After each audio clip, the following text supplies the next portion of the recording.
Good morning friends. ಇವತ್ತಿನ ಈ ಕ್ಲಾಸ್ನಲ್ಲಿ ನಾವು ಗ್ರಾಫ್ಸ್ ಬಗ್ಗೆ ತಿಳ್ಕೊಳ್ಳೋಣ. ಅದರ ಮೀನಿಂಗ್ ಏನು, ಹಾಗೆ ನಾವು ಹಿಂದಿನ ಕೆಲವೊಂದು ವಿಡಿಯೋಗಳಲ್ಲಿ ಡಯಾಗ್ರಾಮ್ಸ್ಗಳನ್ನು ಡಿಸ್ಕಸ್ ಮಾಡಿದ್ದೀವಿ. ಸೊ ಗ್ರಾಫ್ ಮತ್ತು ಡಯಾಗ್ರಾಮ್ಸ್ಗೆ ಏನು ಡಿಫ್ರೆನ್ಸ್ ಅನ್ನೋದನ್ನು ಕೂಡ ಇಲ್ಲಿ ನೋಡೋಣ. So let us discuss today meaning of graphs and difference between diagrams and graphs. So let us begin with our class.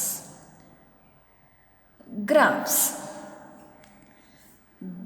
A graph is a visual form of presentation of statistical data.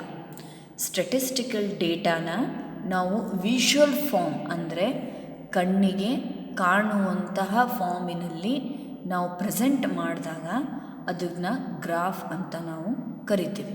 So ಇದನ್ನು ನಾವು ನೋಡಿದಾಗ diagram ಕೂಡ ಅದೇ ಅಲ್ವಾ ಅಂತ ಅನಿಸುತ್ತೆ. So in future in few minutes we will see the difference between graph and diagram. So ಇಲ್ಲೂ ಕೂಡ ಏನಾಗ್ತಾ ಇದೆ, ಗ್ರಾಫ್ಸ್ ನಮಗೆ ವಿಷುವಲ್ ಫಾರ್ಮ್, ಸೊ ಈ ಕಣ್ಣಿಗೆ ಕಾಣುವಂತಹ ಒಂದು ಫಾರ್ಮಲ್ಲಿ ಈ ಡೇಟಾನ, ಸ್ಟ್ಯಾಟಿಸ್ಟಿಕಲ್ ಡೇಟಾನ ಪ್ರೆಸೆಂಟ್ ಮಾಡೋದಾಗತ್ತೆ. ಸೊ ಇಲ್ಲಿ ಈ ಗ್ರಾಫ್ಸನ್ನು ನಾವು ಹೆಚ್ಚು ಯೂಸ್ ಮಾಡೋದು ಅಂತಂದರೆ ಕಂಪ್ಯಾರಿಸನ್ ಮಾಡುವಾಗ. ಎಲ್ಲಿ ನಾವು ಕಂಪೇರ್ ಮಾಡೋದು ಬರುತ್ತೋ ಅಲ್ಲಿ ಗ್ರಾಫ್ಸ್ಗಳನ್ನು ನಾವು ತುಂಬ ಯೂಸ್ ಮಾಡ್ತೀವಿ. ಯಾಕೆ ಅಂತಂದರೆ ಕಂಪ್ಯಾರಿಸನ್ ತುಂಬ ಈಸಿಯಾಗಿ ಗ್ರಾಫ್ಸ್ ಮುಖಾಂತರ ಮಾಡ್ಬೋದು. ಕಣ್ಣಿಗೆ ಕಾಣೋದ್ರಿಂದ ಅದು ಈಸಿಯಾಗಿ ಡಯಾಗ್ರಾಮ್ಸ್, ಕಲರ್ಸ್ ಇವನ್ನೆಲ್ಲ ಯೂಸ್ ಮಾಡೋದ್ರಿಂದ ಡಿಫ್ರೆನ್ಸಸ್ ಏನಿದೆ, ಕಂಪೇರ್ ಮಾಡಿದಾಗ ಸಿಮಿಲಾರಿಟೀಸ್ಗಳೇನಿದೆ ಇವನ್ನೆಲ್ಲ ನಾವು ಈಸಿಯಾಗಿ ತಿಳ್ಕೊಬೋದು. So a graph is more attractive than a table of figure. ನೀವು ಒಂದು ಫಿಗರ್ಸನ್ನು ನೋಡಿ, ಒಂದು ಟೇಬಲ್ ಅಥವಾ ಡೇಟಾ ನಂಬರ್ಸ್ಗಳನ್ನು ಹಾಕಿದಾಗ ಅದು ಅಷ್ಟು ಅಟ್ರ್ಯಾಕ್ಟ್ ಆಗಲ್ಲ. ಆದರೆ ಗ್ರಾಫ್ಸ್ಗಳನ್ನು ನಾವು ನೋಡಿದಾಗ ಅಟ್ರ್ಯಾಕ್ಟ್ ಆಗೋದಷ್ಟೇ ಅಲ್ಲ, ಮೆಸೇಜ್ ಏನು ಕೊಡೋದಿದೆ ಅಲ್ವಾ, ಆ ಮೆಸೇಜ್ ಕೂಡ ಈಸಿಯಾಗಿ ಕಾಮನ್ ಮ್ಯಾನಿಗೆ ತಿಳಿದು ಬಿಡುತ್ತೆ. ಸೊ ಹಾಗಾಗಿ ಸಾಕಷ್ಟು ಡೇಟಾನ ನಾವು ಪ್ರೆಸೆಂಟ್ ಮಾಡುವಾಗ ಈ ಗ್ರಾಫ್ಸ್ಗಳನ್ನು ಯೂಸ್ ಮಾಡ್ತೀವಿ. ಈಗ ಈ ಗ್ರಾಫ್ಸ್ ಮತ್ತು ಡಯಾಗ್ರಾಮ್ಸ್ ನಡುವೆ ಈ ಡಿಫ್ರೆನ್ಸ್ ಏನಿದೆ ಅಂತ ತಿಳ್ಕೊಳ್ಳೋಣ. So the difference between diagrams and graphs. So let us start with the simple differences. ತುಂಬ ಬೇಸಿಕ್ ಡಿಫ್ರೆನ್ಸಸ್ಸಿಂದ ಸ್ಟಾರ್ಟ್ ಮಾಡೋಣ. ಡಯಾಗ್ರಾಮ್ಸನ್ನು ನಾವು ಆರ್ಡಿನರಿ ಪೇಪರ್ ಮೇಲೆ ಮಾಡ್ತೀವಿ, ಆದರೆ ಗ್ರಾಫ್ಸನ್ನು ನಾವು ಗ್ರಾಫ್ ಶೀಟ್ಸ್ ಅಂತ ನೀವು ಏನು ಕರಿತೀರಾ, ಗ್ರಾಫ್ ಬುಕ್, ಗ್ರಾಫ್ ಪೇಪರ್ ಅಂತ ಹೇಳಿ ಅದರ ಮೇಲೆ ನಾವು ತೆಗಿತೀವಿ. So diagrams general ordinary paper ಮೇಲೆ ತೆಗೆದು ಬಿಡ್ತೀವಿ, ಮೆಜರ್ಮೆಂಟ್ ಅಷ್ಟು ಅಕ್ಯುರೇಟ್ ಇರೋದಿಲ್ಲ. ಆದರೆ ಗ್ರಾಫ್ಸಲ್ಲಿ ಏನಿರುತ್ತೆ, ನೀವು ಮೆಜರ್ಮೆಂಟ್ ಈಸ್ ವೆರಿ ಅಕ್ಯುರೇಟ್. ಪ್ರತಿಯೊಂದು ಪಾಯಿಂಟನ್ನು ನಾವು ಆ ಕಡೆ ಈ ಕಡೆ ಮಾಡಲಾರ್ದೆ ಎಕ್ಸಾಕ್ಟ್ ಅಕ್ಯುರೇಟ್ ಮೆಜರ್ಮೆಂಟ್ ಹಾಕಿ ಗ್ರಾಫ್ಸ್ಗಳನ್ನು ಮಾಡ್ತೀವಿ. ಡಯಾಗ್ರಾಮ್ಸ್ಗಳು, this is the second difference, it is attractive and is easily understandable. ಡಯಾಗ್ರಾಮ್ಸನ್ನು ನಾವು ಗ್ರಾಫಿಕ್ ಕಂಪೇರ್ ಮಾಡಿದಾಗ ಡಯಾಗ್ರಾಮ್ಸ್ಗಳು ಗ್ರಾಫಿಕ್ಗಿಂತ ತುಂಬ ಅಟ್ರಾಕ್ಟಿವ್ ಆಗಿರುತ್ತೆ. ಸೊ ಈಗ ನಾವು ಹಿಂದಿನ ಸೆಷನ್ದಲ್ಲಿ ನೋಡಿದ್ವಿ, ಬಾರ್ ಡಯಾಗ್ರಾಮ್ಸ್ ನೋಡಿದ್ವಿ, component, percentage diagrams, pie diagrams, multi bar diagrams ನೋಡಿದ್ವಿ. ದೇ ಆರ್ ವೆರಿ ಅಟ್ರಾಕ್ಟಿವ್, ಆಮೇಲೆ ತುಂಬ ಈಸಿಯಾಗಿ ಗೊತ್ತಾಗೋಗುತ್ತೆ. ಆದರೆ ಗ್ರಾಫ್ಸ್ಗಳು ಮೆಜರ್ಮೆಂಟ್ ಮುಖಾಂತರ ತುಂಬ ಅಕ್ಯುರೇಟಾಗಿ ತೆಗ್ದಿರೋದ್ರಿಂದ ಇಲ್ಲಿ ಒಂದು ಸ್ವಲ್ಪ ನಾವು ಎಫರ್ಟನ್ನು ಹಾಕಬೇಕಾಗತ್ತೆ ಅದನ್ನು ತಿಳ್ಕೊಬೇಕು ಅಂತಂದರೆ. ಸೊ ಇಲ್ಲಿ ಸ್ವಲ್ಪ ಜಾಸ್ತಿ ಎಫರ್ಟನ್ನು ಹಾಕಬೇಕಾಗತ್ತೆ ಅದನ್ನು ತಿಳ್ಕೊಬೇಕು ಅಂತಂದರೆ. That is the difference between the diagram and graphs.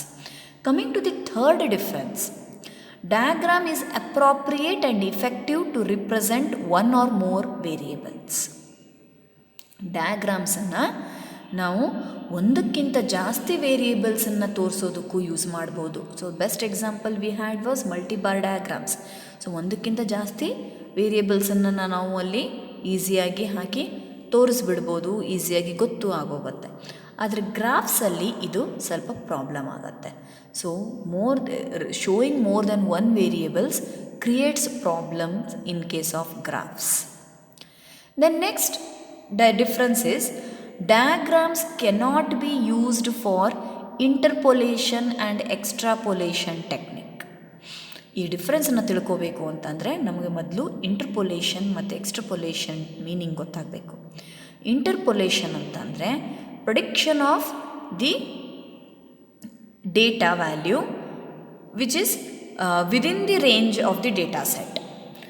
So predict ಮಾಡ್ತೀವಿ ಒಂದು ವ್ಯಾಲ್ಯೂನ, ಆದರೆ ಆ ಪ್ರಿಡಿಕ್ಷನ್ ಹೇಗಿರುತ್ತೆ ಅಂತಂದರೆ ಕೊಟ್ಟಿರೋ ಅಂಥ ಡೇಟಾ ಸೆಟ್ಟಿಂದನೇ ಒಂದು ವ್ಯಾಲ್ಯೂನ ನಾವು ಪ್ರಿಡಿಕ್ಟ್ ಮಾಡೋದು ಬಂತು ಅಂತಂದರೆ ಅದಕ್ಕೆ ಇಂಟರ್ಪೊಲೇಷನ್ ಅಂತ ಕರಿತೀವಿ. ಎಕ್ಸ್ಟ್ರಾಪೊಲೇಷನ್ ಅಂತಂದರೆ predicting the data value which is outside the data set. So ಈಗ ಕೊಟ್ಟಿರುವಂಥ ಡೇಟಾ ಸೆಟ್ಟನ್ನು ಬಿಟ್ಟು ಅದನ್ನು ಬೇರೆ ವ್ಯಾಲ್ಯೂ ಇದ್ದಾಗ ಅದನ್ನು ನಾವು ಪ್ರಿಡಿಕ್ಟ್ ಮಾಡೋದು ಬಂದಾಗ ಅದಕ್ಕೆ ಎಕ್ಸ್ಟ್ರಾಪೊಲೇಷನ್ ಅಂತ ಕರಿತೀವಿ. ಇಂಟರ್ಪೊಲೇಷನ್, ಎಕ್ಸ್ಟ್ರಾಪೊಲೇಷನ್ ಅಥವಾ ಇಂಟ್ರಾಪೊಲೇಷನ್, ಎಕ್ಸ್ಟ್ರಾಪೊಲೇಷನ್ ಅಂತ ಕರಿತೀವಿ. ಸೊ ಡಯಾಗ್ರಾಮ್ಸ್ಗಳು ಈ ಇಂಟ್ರಾಪೊಲೇಷನ್ ಮತ್ತು ಎಕ್ಸ್ಟ್ರಾಪೊಲೇಷನ್ ಟೆಕ್ನಿಕ್ಕಿಗೆ ಸೂಟ್ ಆಗಲ್ಲ, ಯೂಸ್ ಆಗಲ್ಲ. ಯಾಕೆ ಅಂತಂದರೆ ಇಲ್ಲಿ ಮೆಷರ್ಮೆಂಟ್ ಅಷ್ಟು ಅಕ್ಯುರೇಟ್ ಇರಲ್ಲ. ಆದರೆ ಇಂಥ ಸಿಚುಯೇಷನ್ಸಲ್ಲಿ ಗ್ರಾಫ್ಸ್ಗಳು ತುಂಬ ಹೆಲ್ಪ್ಫುಲ್ ಆಗಿರುತ್ತೆ.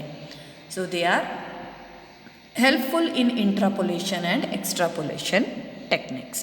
ಡೇಟಾನ ಪ್ರಿಡಿಕ್ಟ್ ಮಾಡೋ ವರ್ಕಿಗೆ ಗ್ರಾಫ್ಸ್ಗಳು ತುಂಬ ಹೆಲ್ಪ್ ಆಗುತ್ತೆ. The next difference is diagrams.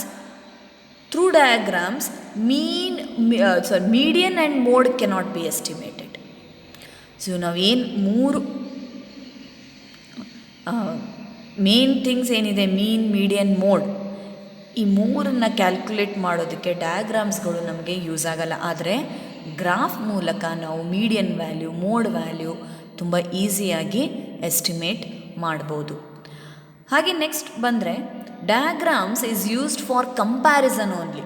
ನೋಡಿ, ಕಂಪೇರ್ ಮಾಡೋ ಅಂಥ ಬಂದಾಗ, ಸಿಚುಯೇಷನ್ ಬಂದಾಗ ಡಯಾಗ್ರಾಮ್ಸ್ಗಳು ತುಂಬ ಚೆನ್ನಾಗಿ ಕಂಪೇರ್ ಮಾಡುತ್ತವೆ. ಯಾಕಂತಂದರೆ ತುಂಬ ಕಲರ್ಫುಲ್ಲಾಗಿ ತೋರಿಸುತ್ತೆ. ಸೊ ಅದು ಕಂಪೇರ್ ಮಾಡಬೇಕು ಅಂತಂದರೆ ಡಯಾಗ್ರಾಮ್ಸ್ ಆರ್ ಸೂಟೇಬಲ್. ಆದರೆ ಗ್ರಾಫ್ಸ್ ಬರೀ ಕಂಪೇರ್ ಮಾಡೋದಲ್ಲ, ರಿಲೇಷನ್ಶಿಪ್ಪು ಕೂಡ ನಮಗೆ ಎಕ್ಸ್ಪ್ಲೇನ್ ಮಾಡುತ್ತೆ. ಮ್ಯಾಥಮೆಟಿಕಲ್ ರಿಲೇಷನ್ಶಿಪ್ಪನ್ನು ಎಸ್ಟಾಬ್ಲಿಷ್ ಮಾಡೋದಕ್ಕೆ ಹೆಲ್ಪ್ ಮಾಡುತ್ತೆ. ಮ್ಯಾಥಮೆಟಿಕಲ್ ರಿಲೇಷನ್ಶಿಪ್ ಅಂದರೆ cause and effect. So cause and effect ಏನು ಆಗಿದ್ದರಿಂದ ಈ ರೀತಿ ಆಗಿದೆ ಅನ್ನೋದು ಕೂಡ ನಮಗೆ ತಿಳ್ಕೊಳ್ಳೋದಕ್ಕೆ ಗ್ರಾಫ್ಸ್ ಹೆಲ್ಪ್ ಮಾಡುತ್ತೆ. ಆದರೆ ಡಯಾಗ್ರಾಮ್ಸ್ ಈ ಮ್ಯಾಥಮೆಟಿಕಲ್ ರಿಲೇಷನ್ಶಿಪ್ಪನ್ನು ರಿಪ್ರೆಸೆಂಟ್ ಮಾಡೋದಕ್ಕೆ ಹೆಲ್ಪ್ ಮಾಡಲ್ಲ. It helps only for comparison. Then coming to the next difference. In diagrams data are presented by bars and rectangles ಅಥವಾ ಸರ್ಕಲ್ಸ್. ನಾವು ಪೈ ಡಯಾಗ್ರಾಮ್ ನೋಡಿದಾಗ, ಸೊ ನೀವು ಸಿಂಪಲ್ ಬಾರ್ ಡಯಾಗ್ರಾಮ್ ತೊಗೊಳ್ಳಿ, multiple ತೊಗೊಳ್ಳಿ, component, percentage, ಇವೆಲ್ಲದರಲ್ಲೂ bars, rectangles ಇವೇ ಇರುತ್ತೆ. ಆದರೆ ಗ್ರಾಫ್ಸಲ್ಲಿ ನಾವು ಲೈನ್ಸ್ ಯೂಸ್ ಮಾಡ್ತೀವಿ, ಪಾಯಿಂಟ್ಸ್ ಯೂಸ್ ಮಾಡ್ತೀವಿ, ಡಾಟ್ಸ್, ಡ್ಯಾಶಸ್. ಸೊ ಬಹಳಷ್ಟು ಆಪ್ಷನ್ಸ್ ಇರುತ್ತೆ ಡೇಟಾನ ಪ್ರೆಸೆಂಟ್ ಮಾಡೋದಕ್ಕೆ. So here in graphs we are not just using rectangles. ಕೇವಲ ರೆಕ್ಟ್ಯಾಂಗಲ್ಸ್ ಅಷ್ಟೇ ಇಲ್ಲಿ ಯೂಸ್ ಆಗಲ್ಲ. ಇಲ್ಲಿ ನಾವು ಲೈನ್ಸ್ ಯೂಸ್ ಮಾಡ್ತೀವಿ, ಪಾಯಿಂಟ್ಸ್, ಡಾಟ್ಸ್ ಮುಖಾಂತರ, ಡ್ಯಾಶಸ್ ಮುಖಾಂತರನೂ ಕೂಡ ನಾವು ಡೇಟಾನ ಪ್ರೆಸೆಂಟ್ ಮಾಡೋ ಆಪ್ಷನ್ಸ್ಗಳಿರುತ್ತೆ. Then coming to the next one, diagrams are used for publicity as they are attractive. They give only approximate information. So ನೋಡಿ, ಮೊದಲೇ ಹೇಳಿದಾಗೆ ಡಯಾಗ್ರಾಮ್ಸ್ಗಳು ಪಬ್ಲಿಸಿಟಿ ಅಂದರೆ ಅಟ್ರಾಕ್ಟ್ ಮಾಡ್ಕೊಳ್ಳೋದಕ್ಕೆ ಯೂಸ್ ಮಾಡ್ಬೋದು. ಆದರೆ ಯಾವುದೇ ಇನ್ಫಾರ್ಮೇಷನ್ ಅಕ್ಯುರೇಟಾಗಿ ಕೊಡಲ್ಲ, ಅಪ್ರಾಕ್ಸಿಮೇಟ್ ಹೇಳುತ್ತೆ, ಅಂದಾಜು ಕೊಡುತ್ತೆ. ಆದರೆ ಇಷ್ಟೇ ಅಂತ ಹೇಳಿ ನಿಖರವಾಗಿ ಹೇಳಲ್ಲ. ಹಾಗಾಗಿ ಸ್ಟ್ಯಾಟಿಸ್ಟಿಷಿಯನ್ಸ್ ಮತ್ತು ರಿಸರ್ಚ್ ಪೀಪಲ್ ಏನಿರ್ತಾರೆ ಡಯಾಗ್ರಾಮ್ಸನ್ನು ಅಷ್ಟು ಯೂಸ್ ಮಾಡಲ್ಲ ಅನಲೈಸ್ ಮಾಡೋದಕ್ಕೆ. ಆದರೆ ಅವರು ಯೂಸ್ ಮಾಡೋದು ಯಾವುದು? Graphs. Graphs are very much useful to statistician or researcher in analysis. ಯಾಕೆ ಅಂತಂದರೆ ಅದು ಗ್ರಾಫ್ಸ್ ಕೊಡುವಂಥ ಇನ್ಫಾರ್ಮೇಷನ್ ತುಂಬ ಅಕ್ಯುರೇಟ್ ಆಗಿರುತ್ತೆ.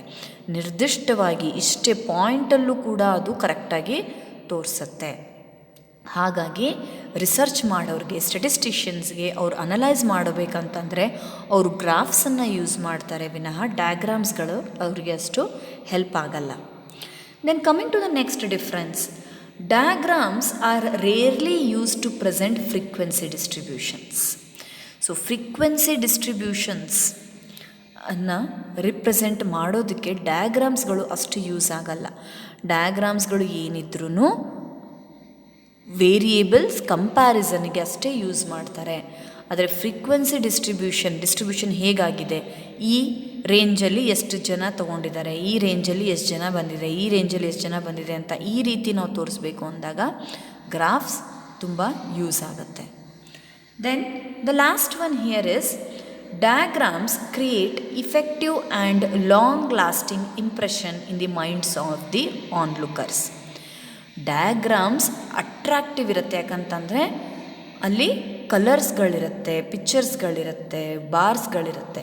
ಹಾಗಾಗಿ ನೋಡಿದವ್ರಿಗೆ ಇದು ತುಂಬ ಅಟ್ರ್ಯಾಕ್ಟ್ ಮಾಡಿ ಅವರು ಇಂಪ್ರೆಸ್ ಮಾಡುತ್ತೆ, ಅವ್ರಿಗೊಂದು ಮೈಂಡಲ್ಲಿ ಒಂದು ಇಮೇಜನ್ನು ಕ್ರಿಯೇಟ್ ಮಾಡುತ್ತೆ, ಒಂದು ಇಂಪ್ರೆಷನ್ನ ಕ್ರಿಯೇಟ್ ಮಾಡುತ್ತೆ. ಆ ಇಂಪ್ರೆಷನ್ ತುಂಬ ಲಾಂಗ್ ಟೈಮ್ವರೆಗೂ ಉಳ್ಕೊಳ್ಳುತ್ತೆ. ಸೊ ನಾವು ಯಾವುದೇ ಒಂದು ಟೇಬಲನ್ನು ನೋಡಿದಾಗ, ಡೇಟಾ ಟೇಬಲನ್ನು ನೋಡಿದಾಗ ನಮ್ಗೆ ಅದಷ್ಟು ನೆನಪುಳಿಯಲ್ಲ. ಆದರೆ ಅದೇ ಡಯಾಗ್ರಾಮ್ ಮೂಲಕ ನಾವು ಅದನ್ನು ನೋಡಿದಾಗ ತುಂಬ ಹೊತ್ತು ನೆನಪುಳಿಯುತ್ತೆ. ಹಾಗಾಗಿ ಅಂಥ ಸಂದರ್ಭಗಳಲ್ಲಿ ಡಯಾಗ್ರಾಮ್ಸ್ಗಳನ್ನು ಯೂಸ್ ಮಾಡ್ತೀವಿ. ಆದರೆ ಗ್ರಾಫ್ಸ್ ಅಷ್ಟು ಅಟ್ರಾಕ್ಟಿವ್ ಆಗಿರೋದಿಲ್ಲ. ಹಾಗಾಗಿ ಅದನ್ನು ಜಾಸ್ತಿ ಅದು ಮೈಂಡಲ್ಲಿ ಇಂಪ್ರೆಷನ್ ಅಷ್ಟು ಬೀಳಿಸೋದಿಲ್ಲ. ಡಯಾಗ್ರಾಮಿಗೆ ಕಂಪೇರ್ ಮಾಡಿದಾಗ graphs do not create such strong ಅಥವಾ long lasting impressions. Okay, so these are the differences between diagrams and graphs. So ನಾವು ಡಯಾಗ್ರಾಮ್ಸನ್ನು ಸೆಲೆಕ್ಟ್ ಮಾಡ್ಕೋಬೇಕು, ಗ್ರಾಫ್ಸನ್ನು ಸೆಲೆಕ್ಟ್ ಮಾಡ್ಕೋಬೇಕು ಅನ್ನೋ ಡಿಪೆಂಡ್ ಆಗೋದು ಯಾವಾಗ, ಹೇಗೆ ಅಂತಂದರೆ ನಾವು ಯಾವ ಉದ್ದೇಶಕ್ಕೆ ಇವನ್ನು ಯೂಸ್ ಮಾಡ್ತಾ ಇದ್ದೀವಿ ಅನ್ನೋದು ತಿಳ್ಕೋಬೇಕು. ನಮಗೆ ಅಕ್ಯುರೇಟ್ ಇನ್ಫಾರ್ಮೇಷನ್ ಬೇಕು, ಅನಲೈಸ್ ಮಾಡೋದಕ್ಕೆ ಬೇಕು, ಮ್ಯಾಥಮೆಟಿಕಲ್ ರಿಲೇಷನ್ಶಿಪ್ಪನ್ನು ಎಸ್ಟಾಬ್ಲಿಷ್ ಮಾಡೋಕ್ಕೆ ಬೇಕು ಅಂದಾಗ ನಾವು ಗ್ರಾಫ್ಸನ್ನು ಸೆಲೆಕ್ಟ್ ಮಾಡಬೇಕಾಗತ್ತೆ. ನಾವು ಕಂಪೇರ್ ಮಾಡ್ತಾ ಇದ್ದೀವಿ, ಅದರ ಬಗ್ಗೆ ಜಸ್ಟ್ ಅಷ್ಟು ನಮಗೆ ನಿಖರವಾದ ಇನ್ಫಾರ್ಮೇಷನ್ ಬೇಡ, ಅಂದಾಜು ತೋರಿಸ್ಕೊಂಡ್ರೆ ಸಾಕು ಅನ್ನೋದಿದ್ದರೆ ದೆನ್ ನಾವು ಡಯಾಗ್ರಾಮ್ಸ್ಗಳನ್ನು ಯೂಸ್ ಮಾಡ್ಕೋಬೋದು. So in the next class we will discuss the types of graphs. So graphs ಎಷ್ಟು ಪ್ರಕಾರಗಳಿವೆ, ಅವನ್ನು ಹೇಗೆ ನಾವು ಯೂಸ್ ಮಾಡ್ಕೋಬೋದು ಅನ್ನೋದು ಮುಂದಿನ ವಿಡಿಯೋದಲ್ಲಿ ನೋಡೋಣ. Thank you for watching. Keep watching. Thank you.